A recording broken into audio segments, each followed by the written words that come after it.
안녕하세요. 저는 8년차 특수교사 성초롱입니다. 안녕하세요. 6년차 특수교사 남희입니다. 안녕하세요. 특수학급이 처음이라 개별화 교육계획이 너무 어려운 신규교사 전다희입니다. 안녕하세요. 유아특수 신규교사 윤나진입니다.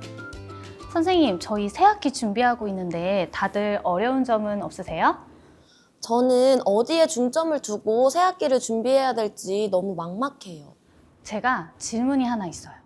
특수교육에서 가장 중요한 게 무엇이라고 생각하시나요?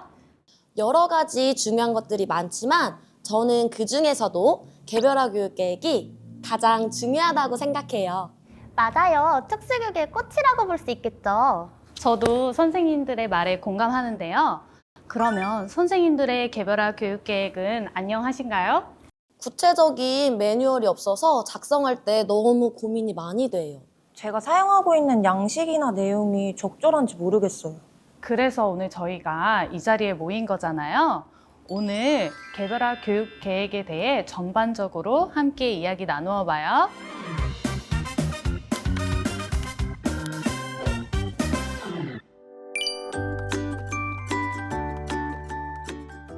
개별화 교육 계획은 특수교육법의 토대로 둔 법적인 중요한 문서잖아요. 특수교육 대상 학생의 교육을 위한 중요한 수단으로 계획대로 실행되고 운영되어야 해요. 그렇지만 개별화 교육계획의 작성과 관리에 대한 국가 수준의 구체적인 지침이 없어서 수립하고 실행하는데 어려움이 많아요. 맞아요. 개별화 교육 계획은 형식적인 문서가 아닌 학생들의 삶과 학습이 연결된 문서로 작성되어야 해요. 학생들의 삶에 전반적으로 도움이 되는 계획으로 발돋움되어야 해요. 2022 개정 특수교육 교육과정을 보면 개별화 교육 계획은 학생의 교육적 요구에 따라 교과 또는 생활 지원이 필요한 영역 중심으로 작성해야 된다고 되어 있어요. 예전에는 작성 영역에 대한 안내는 없었고 주로 교과 중심으로 작성했었잖아요. 맞아요. 생활 지원 중심 영역 작성에 대한 지침 마련으로 학생들의 삶에 유의미한 개별화 교육 계획 수립이 가능해진 것 같아요. 개별화 교육 계획은 학생 특성에 맞게 학생들의 성장을 돕고 보탬이 되는 계획이 되어야 해요. 계획을 수립할 때 무엇보다 중요한 것은 학생들의 강점과 약점을 파악하고 학생들의 교육적 요구를 분명하게 알고 있어야 해요. 학생들의 교육적 요구와 특성을 토대로 단기 목표부터 장기 목표까지 실현 가능한 목표를 설정하는 게 무엇보다 중요해요. 그런데 이건 교사 혼자 할 수 없겠죠. 반드시 개별화 교육 지원팀이 머리를 맞대고 함께 파악해야 합니다. 그러면 개별화 교육계획이 구체적이고 실현 가능한 목표와 내용들로 채워지기 위해 선행되어야 할 것들이 있나요? 네, 있습니다. 바로 교육과정 재구성인데요.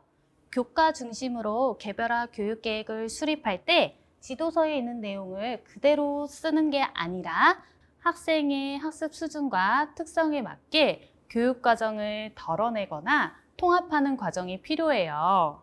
이때 해당 학년군의 성취 기준을 최대한 경험할 수 있도록 교육 과정을 재구성해야 해요. 특수학급에서 생활지원 중심으로 개별화 교육 계획을 작성할 경우 국어, 수학, 사회 등 교과와 연관된 성취 기준으로 장단기 목표를 수립하거나 학생의 발달을 고려한 일상생활 목표를 수립해 교과목에 적용할 수 있습니다. 앞으로 관련된 다양한 사례들이 발굴되어 보급해야 될 것 같습니다. 그럼 나이스에도 생활 지원 영역이 별도로 있나요? 네, 나이스에서 교과 영역과 생활 지원 영역으로 나뉘어져 있는데요.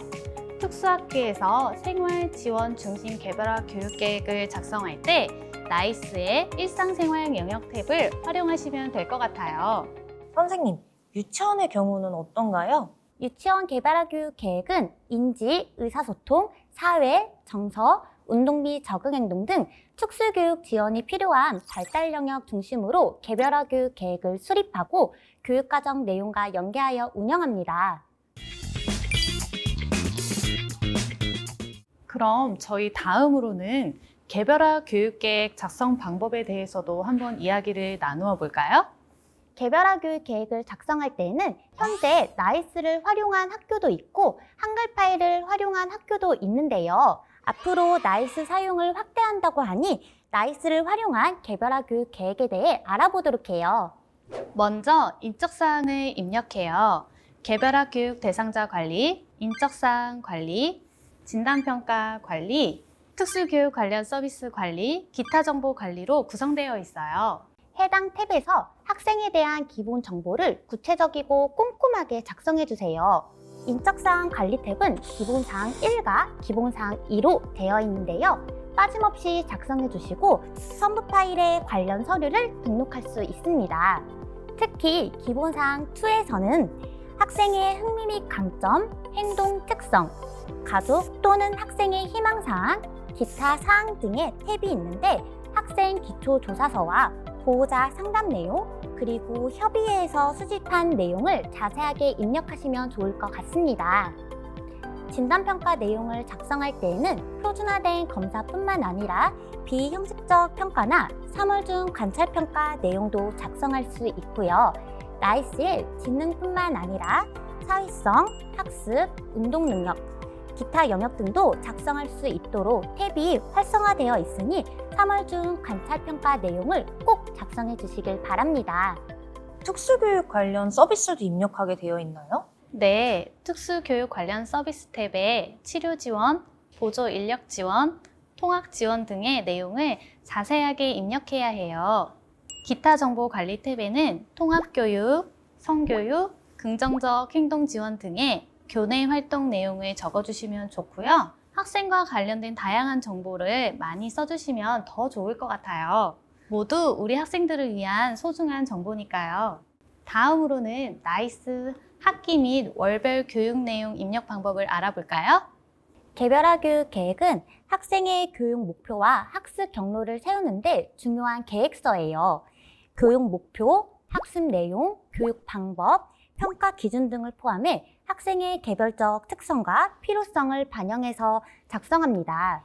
이때 중요한 게 실현 가능한 목표와 내용, 방법에 대해 평가 기준과 계획을 구체적으로 작성하는 거예요. 말씀 중에 구체적이라는 단어가 많이 나오는데요.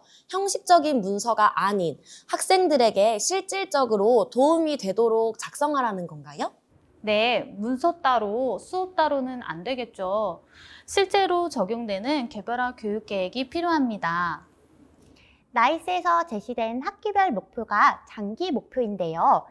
장기 목표는 한 학기 동안 학생이 교육과정에서 이루어져야 할 큰 그림을 그리는 것인 만큼 개별화 교육 지원팀에서 머리를 맞대고 고민을 많이 하셔야 합니다. 단기 목표는 학생이 짧은 시간 안에 성취할 수 있도록 구체적이고 실현 가능한 목표를 설정합니다. 주로 1, 2개월 단위로 설정하는 게 좋습니다. 월별 목표도 마찬가지로 학생의 발전을 돕기 위해 구체적이고 체계적으로 설정되어야 해요. 이 목표를 달성하기 위해 교육과정 재구성 또는 월별 목표에 따른 과제 분석을 통해 교육 내용과 방법, 평가 계획도 함께 작성되어야겠습니다.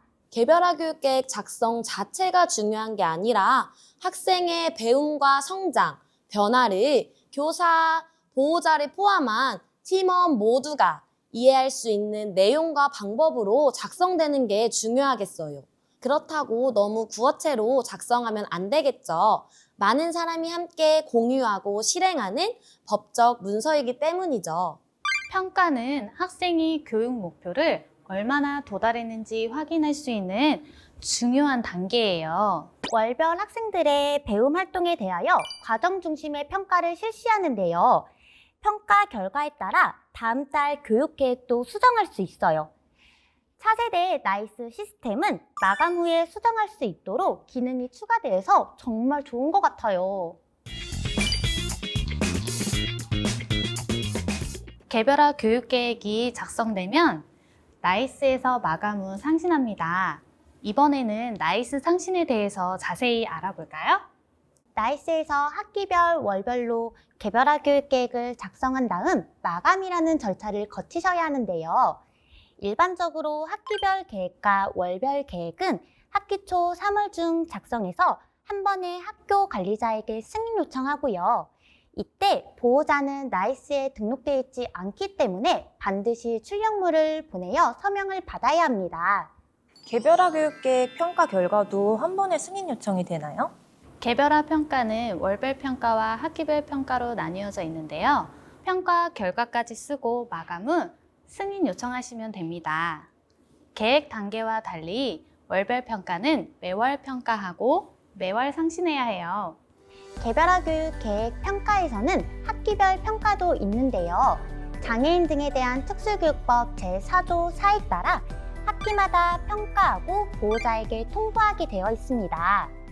선생님들께서는 월별 평가 내용과 학기별 평가 내용을 묶어서 반드시 학기 말에 보호자에게 안내하셔야 할 의무가 있습니다.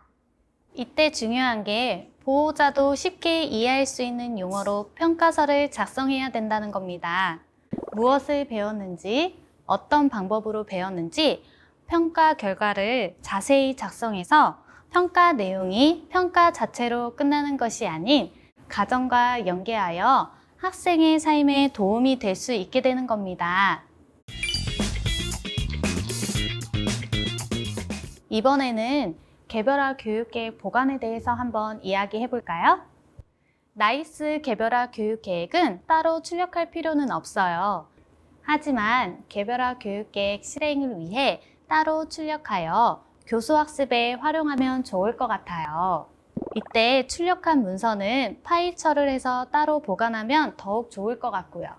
그리고 개별화 교육지원팀의 서명 자료 및 회의록, 의견서 등 관련된 원본 문서들은 반드시 내부 결제를 통해 스캔 파일로 첨부해 두고 원본은 이관해야 해요.